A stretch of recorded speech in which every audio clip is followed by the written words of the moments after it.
Hey everyone, I'm Sarah with WTI, and if you have a very special piece of artwork that you want to frame, I want to tell you why I love this frame that I got.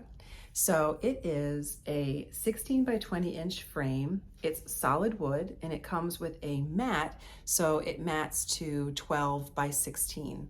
Now I had a very special piece of artwork that I'm giving as a gift, and this is the perfect frame. I love its solid wood design.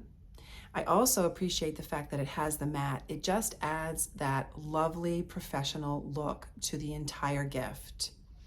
It's also really easy to place your artwork inside, and you feel secure because the tabs that hold the back to the frame are very easy to use and very secure.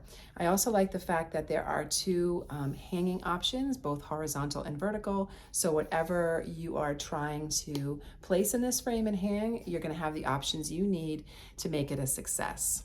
It's well packaged, and the plastic surface of the frame is protected by a film, so it's not going to be scratched or have even any fingerprints on it when you first take that backing off. It's on both sides. You just have to peel that off, and then you just have to assemble the frame back together again. It's really easy to use. I'm so happy with the way the artwork came out, and I'm really pleased. I think it's going to make an amazing gift. So if you have something special that you want framed, you can trust this frame. I'm really happy with it. I think it's going to make a lovely gift, and it really sets the artwork off. And especially that mat. I really appreciate the matting because it comes with the frame, so you can either do it with the mat or without, just depending on what you're looking for. And I like the fact that you have those options. And that is my point of view.